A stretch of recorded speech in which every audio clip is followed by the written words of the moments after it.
Hello everyone. सो ये hanging पे जो है सेकेंड वीडियो है। इसमें हम देखने वाले हैं पोस्टमार्टम फाइंडिंग्स। मैकेनिज्म तक पिछले वीडियो में कवर हो चुका था। अब हम यहाँ से पोस्टमार्टम फाइंडिंग्स से स्टार्ट करने वाले हैं। ठीक है, इस टॉपिक को हम इस तरह से फिनिश करेंगे कि हमारे सारे क्वेश्चन जो भी पूछे जा सकते हैं इस टॉपिक से, वो सारे अच्छे से प्रिपेयर हो जाएं और ये टॉपिक जो है हमारे एग्ज़ाम के लिए बिल्कुल परफेक्ट हो जाए। ठीक है, अब देखते हैं postmortem findings external and internal. तो बेसिकली क्या होता है इसमें, अगर कोई पर्सन हैंगिंग की वजह से जिसकी मौत हो चुकी है, ठीक है, हम तुम्हारे सामने ला दिया गया उस पेशेंट को, ठीक है, या फिर उस पर्सन को, तो तुम कैसे बताओगे कि वो पर्सन हैंगिंग करके उसकी मौत हुई है या फिर किसी दूसरे रीजन से? सबसे पहले क्या देखोगे तुम्हें पता चले जिससे कि पर्सन, हाँ भाई इसने हैंगिंग की हुई थी, हैंगिंग की वजह से इसकी मौत हो चुकी है। ठीक है, तो सबसे पहले इसमें होगा लाइगेचर मार्क। सबसे ऑब्वियसली बहुत ही बेसिक चीज़ है कि नेक के अराउंड जो है वो लाइगेचर मार्क हमें दिखाई देगा, जिससे हमें पता चलेगा हाँ भाई इस पर्सन की मौत जो है वो हैंगिंग की वजह से हुई है। ठीक है, अब लाइगेचर मार्क में भी हमें ये भी पता चलेगा कि उसका जो लाइगेचर था वो किस तरह का था। वो क्या हम आइडिया लगा सकते हैं, जनरल आइडिया, कि उसने क्या यूज़ किया हुआ था जब वो अपने आप को हैंग कर रहा था या फिर किसी और ने उसको हैंग किया हुआ था। होमिसाइडल भी हो सकता है, सुसाइडल भी हो सकता है। ठीक है, तो फिर यहाँ पर हम इस बात का भी पता लगा सकते हैं कि किस चीज़ से उसने अपने आप को बांधा हुआ था और कितने टाइम से बांधा हुआ था। है ना सीआईडी वाला काम बहुत ही ज़्यादा इंटरेस्टिंग। तो चलो देखते हैं। Postmortem findings external, ligature mark in the neck is the most important and a specific sign of death. Ligature mark on a neck depend upon, किन चीज़ों पे डिपेंड कर रहा है? कंपोजिशन ऑफ द लाइगेचर, ठीक है, किस चीज़ से बना हुआ है? थिक रोप प्रोड्यूस सुपरफिशियल ऑब्जर्वेशन।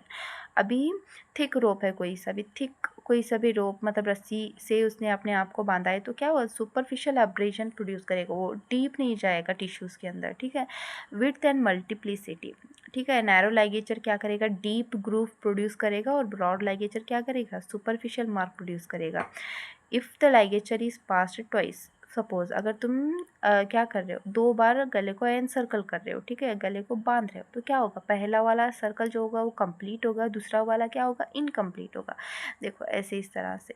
अभी ये है, ये एक कंप्लीट सर्कल हो गया, ठीक है, और एक बार करना है, ये इनकम्प्लीट सर्कल हो गया, ये पहली रस्सी की डोर। ठीक है, ठीक है, तो ये कंप्लीट वाला सर्कल और एक जो है इनकम्प्लीट सर्कल। ठीक है, तो 2 मार्क दिखेंगे हमें उसके नेक पे। ठीक है, then weight of the body suspended and the degree of suspension, कितनी देर से जो है बॉडी सस्पेंडेड है। जितनी ज़्यादा देर तक बॉडी सस्पेंडेड होगी उतना डीप मार्क पड़ेगा, ज़्यादा, है ना, डीप प्रेशर पड़ेगा उस पर, लाइगेचर पे डीप मार्क पड़ेगा, प्रोमिनेंट होगा mark basically. Tightness of encircling neck, ligature impression deeper opposite to the groove. ठीक है, तो ग्रूव जहाँ है उसके अपोजिट में जो है लाइगेचर का इम्प्रेशन क्या होगा? वो डीप होगा। ठीक है, position of the not, forces on the opposite two point of suspension. For example अभी ये पर्सन है, ठीक है, ये हेड है उसका, तो और ये है उसके हैंड्स। ठीक है, अभी यहाँ पे लाइगेचर है, ठीक है, बंधा हुआ है लाइगेचर, यहाँ पे हैंग्ड है पर्सन। ठीक है, तो यहाँ पे कहाँ ज़्यादा फोर्स लगेगा? यहाँ थोड़ी लगेगा, यहाँ तो बंधा हुआ है ना, यहाँ लगेगा, नेक पे लगेगा उसका फोर्स ज़्यादा। तो यहाँ पे opposite to the knot pressure लग रहा है इस पे। ठीक है, फिर आएगा mark situated about the level of thyroid cartilage, above the level of thyroid cartilage between the larynx and chin in 80% of the cases। देखो अगर हम नेक पे लाइगेचर सराउंड कर रहे हैं, ठीक है, हैंग है बॉडी हमारी, हैंग कर रही है, तो लाइगेचर जो होगा वो क्या होगा? मूव करेगा, कहाँ आके अटकेगा? हमारे जॉस के नीचे। ठीक है, जॉस और नेक के बीच में यहाँ पे आके अटकेगा, और वहाँ क्या है वो, तो जॉज और नेक के बीच में ज़्यादा प्रेजेंट होगा इन 80% of the cases. At the level of cartilage in 15% of the cases, cartilage के लेवल पे भी होगा, 15% ऑफ द केसेस में देखा जाता है ये। Below the cartilage in 5% of the cases. In cases of nylon, silk and terylene, हाँ ये बहुत ही इंपॉर्टेंट है, क्लॉथ्स। ठीक है, अगर हम सिल्क या फिर ट्राइलिन या फिर नाइलॉन के क्लॉथ यूज़ कर रहे हैं, यहाँ पे क्या होगा?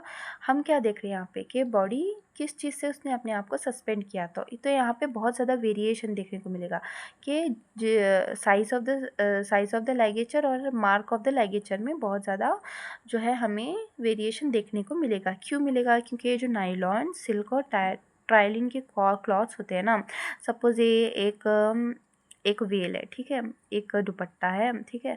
अब इसको क्या कर रहा है वो हैंगिंग के लिए यूज़ कर रहा है, नेक के अराउंड इसने अपने यहाँ एनसर्कल कर लिया, ठीक है। तो ये सारा जो है ये प्रोड्यूस नहीं करेगा, ठीक है। यहाँ से स्पेसिफिकली इतना पार्ट, हाँ, अभी इसने ऐसे ऐसे फोल्ड कर लिया उसको, ठीक है, अपने नेक के अराउंड बांध लिया, तो इतना ही पार्ट जो है रिज की तरह ऊपर आएगा, ठीक है, और उसके नेक को क्या करेगा, एनसर्कल करेगा, ठीक है। तो उसने यूज़ क्या किया है, उसने ये क्लॉथ यूज़ किया है, सिल्क नायलॉन का क्लॉथ यूज़ करा है, और रिज कितना प्रोड्यूस हो रहा है, कंपैरेटिवली स्मॉल रिज प्रोड्यूस हो रहा है ना, छोटा सा उसका एरिया रिज की तरह एक्ट कर रहा है, ठीक है। यहाँ तो यहाँ पे वेरिएशन देखने को मिलेगा size of the ligature and the mark of the ligature के बीच में। तो हमें कन्फ्यूजन होगा कि किस चीज़ से इसने अपने आप को हैंग किया होगा, तो हम शायद गलत कंक्लूजन पे पहुँच सकते हैं, ठीक है। देन आएगा abrasion with the haemorrhage is a strongly suggestive and suspension taking place during the life, ठीक है। एब्रेशन ये हमें इंजरीज चैप्टर में देखने को मिलेगा। एब्रेशन क्या है, बेसिकली सुपरफिशियल इंजरी है। फॉर एग्जांपल अगर देखो कोई खुरदुरी सी बॉल है, ठीक है, और तुम उसके अगेंस्ट जब भागते हुए जा रहे हो और तुम्हें थोड़ी सी खरोच आ गई, तो क्या होगा, तुम्हारी स्किन पे थोड़े थोड़े ऐसे ऐसे ऐसे ऐसे लाइन पड़ेंगे, ठीक है, थोड़ी सी खरोच आएगी तुम्हें, है ना। तो यहाँ पे क्या होगा, खरोच आ गई। अभी लिविंग में क्या होगा, लिविंग में होगा यहाँ स्किन के नीचे क्या होंगे, छोटे छोटे ब्लड कैपिलरीज होंगे, ठीक है। अभी यहाँ पे इंजरी हो गई, ब्लड बाहर आएगा, ठीक है, हमारी बॉडी रिस्पॉन्स करेगी, इन्फ्लेमेशन होगा उस जगह पे, ठीक है। अभी इन्फ्लेमेशन होगा, ये सब कुछ हमें लिविंग में देखने को मिलेगा, ठीक है। और हिमरेज मतलब अभी कोई पर्सन लाइव है, ठीक है, और उसमें क्या हो गया, आर्टरी या फिर वेन कट हो गई, ठीक है।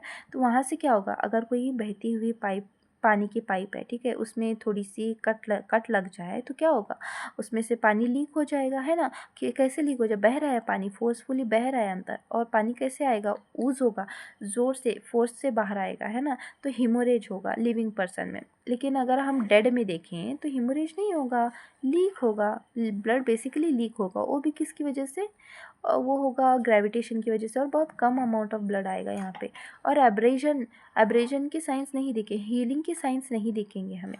तो abrasion with haemorrhage is strongly suggestive of suspension taking place during the life, मतलब एब्रेजन और हीमोरेज तुम्हें देखने को मिल रहा है, तो हमें पता लगा सकते हैं कि कोई पर्सन जो है वो अपने आप को हैंग कर रहा था, या फिर कोई उसको हैंग कर रहा था, तब वो ज़िंदा था या मरा हुआ था, ठीक है।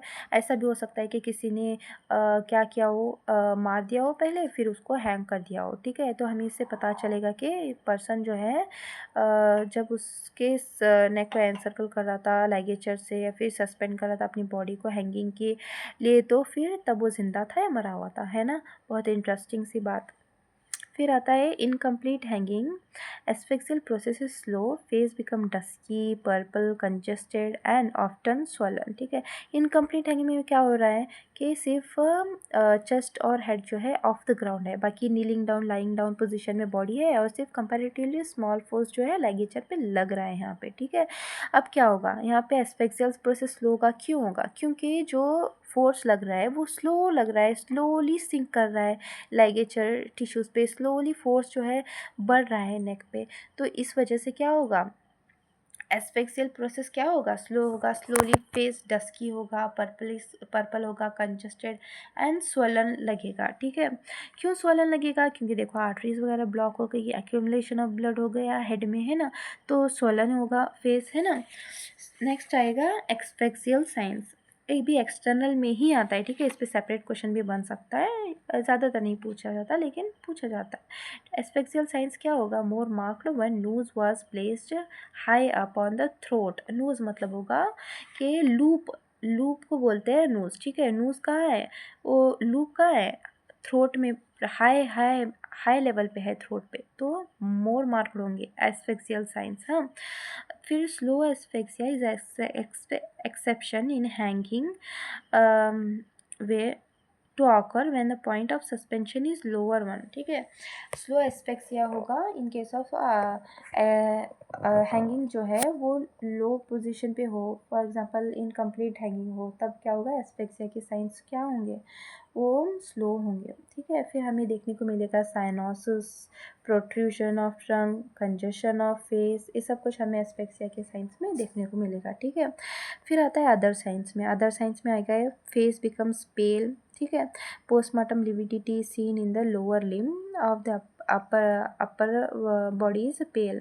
यहाँ पे postmortem lividity seen in the lower limb, postmortem lividity क्या है, फॉर एग्जांपल अगर पर्सन क्या कर रहा है, डाई होगा, ठीक है, डेथ हो गई पर्सन की, तो क्या होगा, ब्लड कहाँ जमा होगा, ग्रेविटेशन की वजह से बॉडी के नीचे हिस्से में जमा होगा, है ना। अगर नीचे हिस्से में ब्लड जमा हो रहा है, डिपॉजिट हो रहा है, ठीक है, तो मूव नहीं कर रहा ब्लड, ठीक है, तो स्टेन दे रहा है एक तरह का पर्पलिश ब्लू ब्लूइश रेड, ऐसा स्टेन प्रोड्यूस हो रहा है स्किन के ऊपर, तो इसे क्या कहेंगे हम, पोस्टमार्टम लिविडिटी। ये हम पढ़ेंगे चेंजेस आफ्टर डेथ चैप्टर में, पोस्टमार्टम लिविडिटी, ये बहुत ही इंपॉर्टेंट कॉन्सेप्ट है, ठीक है। यहाँ पे क्या होगा, स्किन के ऊपर हमें कलर चेंज देखने को मिलेगा, पर्पलिश ब्लू और ब्लूइश रेड, इसे बोलते हैं पोस्टमार्टम लिविडिटी। वो कहाँ देखने को मिलेगी, लोअर लिम्ब में देखने को मिलेगी, और अपर बॉडी क्या होगी, यूजुअली ज़्यादा पेल होगी, ठीक है। If veins are compressed before the arteries, eyes are protruded, eyes are closed, partially open, pupils are dilated, ठीक है। तो अभी वेन्स क्या हो गई, कंप्रेस्ड हो गई, ठीक है, वेन्स कंप्रेस्ड हो गई, ठीक है, ब्लड ड्रेन नहीं हो पा रहा, ऊपर से नीचे नहीं जा पा रहा, डीऑक्सीजनेटेड ब्लड, ठीक है। तो फिर क्या होगा, आर्टरी से क्या होगा, ब्लड आ रहा है एक्यूमुलेट हो रहा है, ब्लड ब्रेन में एक्यूमुलेट हो रहा है ब्लड, कितना ब्लड एक्यूमुलेट होगा, ठीक है। फिर फेस मसल और क्या होगा, आइज़ के मसल जो होंगे इस पर फ्रेश प्रेशर डालेगा ब्लड, ठीक है, जिसकी वजह से आइज़ क्या होंगी, प्रोट्रूड होंगी बाहर की तरफ, है ना, और पार्शली ओपन रहेंगी, क्योंकि मरने के बाद जो है मसल जो है बॉडी की वो टोनिसिटी को बरकरार नहीं रख पाती, जिसकी वजह से पूरी तरह से क्लोज हो सकती हैं, फिर पार्शली ओपन भी रह सकती हैं। प्यूपिल्स आर डायलेटेड, क्यों प्यूपिल्स डायलेट हो रही हैं, ब्रेन में क्या है, नर्व सेल्स, अभी प्यूपिल्स किसकी वजह से डायलेट और कंस्ट्रिक्ट होती है, नर्व्स की वजह से, नर्व्स मेंटेन करते हैं प्यूपिल के डायलेशन और कंस्ट्रिक्शन को, है ना। तो फिर अभी प्यूपिल डायलेट और कंस्ट्रिक्ट हो रही है नर्व्स के एक्शन की वजह से, ठीक है, नर्व्स के एक्शन की वजह से। अब क्या हो रहा है, प्यूपिल्स आर डायलेटेड, क्यों डायलेटेड है भैया, क्योंकि ब्लड एक्यूमुलेट हो रहा है, ब्लड ड्रेन नहीं हो पा रहा, ब्रेन सेल्स डैमेज हो रहे हैं, प्यूपिल्स आर डायलेटेड, सिंपल, है ना। Leaf fascia sympathetic. Ligature not pressures on the cervical sympathetic. The eyes on the same side remains open. ठीक है, ये क्या है बेसिकली कि सर्वाइकल सिंपैथेटिक एक नर्व है, ठीक है, जो आइज़ को ये करती है, सप्लाई करती है, ठीक है, आइज़ तक जाती है, आइज़ के फंक्शन को कंट्रोल करती है, ठीक है। अगर लाइगेचर उससे ही प्रेस कर रहा है तो क्या होगा कि इनकम्प्लीट होगा, एक एक साइड क्या होंगी, आइज ओपन रह जाएंगी, एक साइड क्लोज हो जाएंगी, इस तरह से हो जाएगा, ठीक है, सर्वाइकल सिंपैथेटिक नर्व को कंप्रेशन होने की वजह से, ठीक है।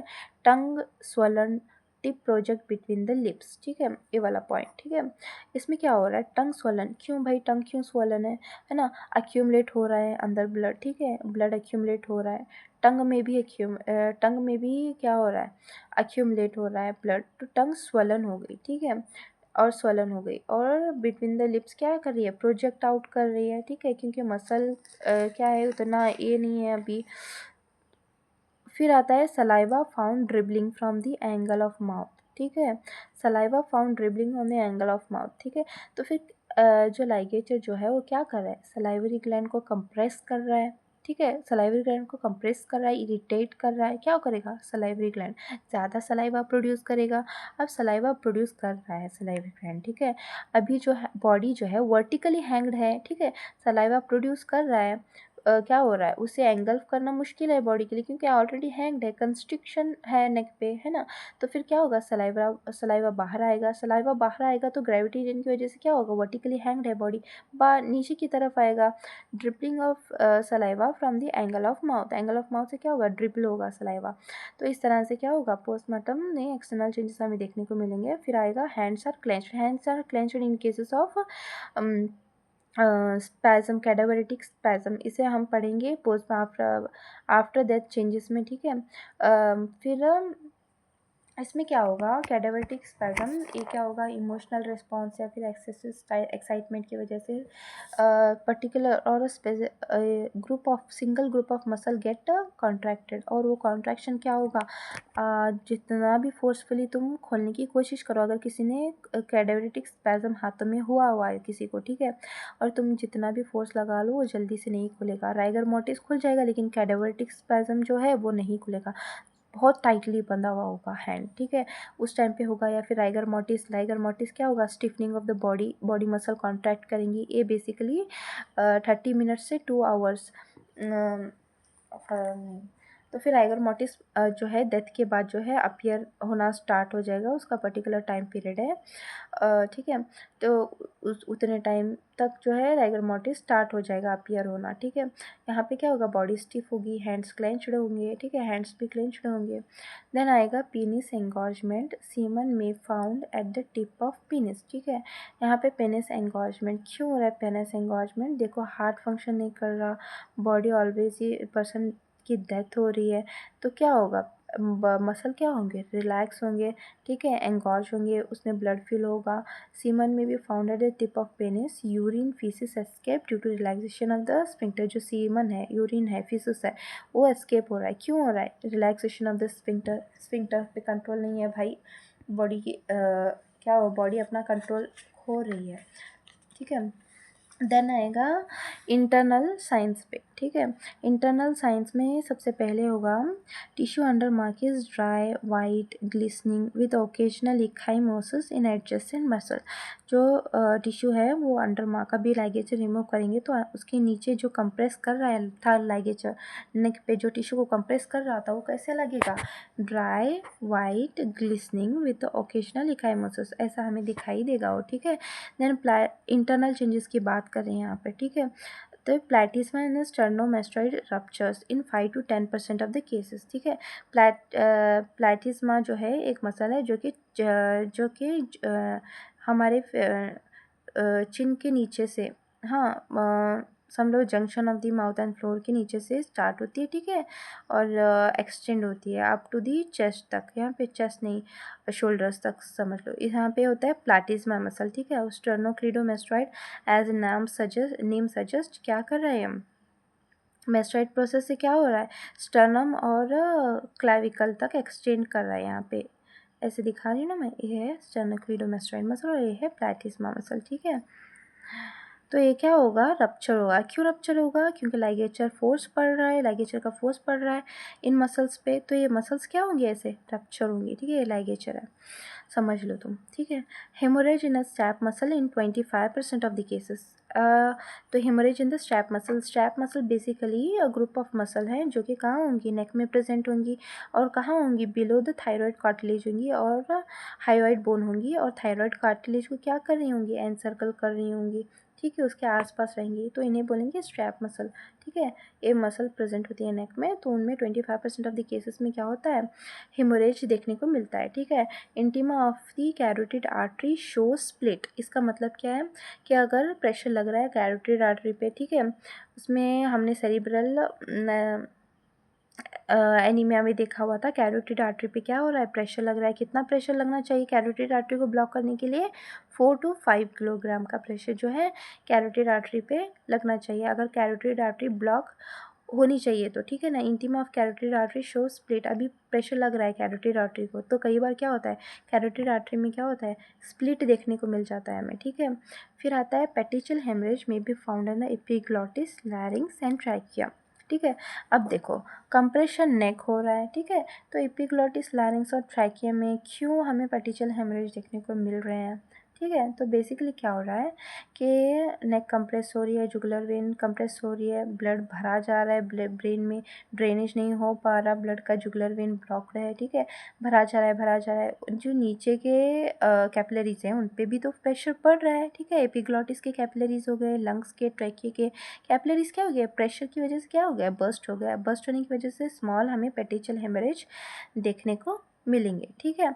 फिर आता है lungs are congested, edematous, exude bloody serum on section in case of constriction at the end of expiration, ठीक है, and pale if constriction at the end of inspiration. ऐसा क्यों है? देखो, अभी पर्सन एक्सपायर कर रहा है तो क्या हो रहा है, लंग में से क्या हो रहा है, एयर कम्प्लीटली बाहर जा रहा है। क्या बच गया लंग में?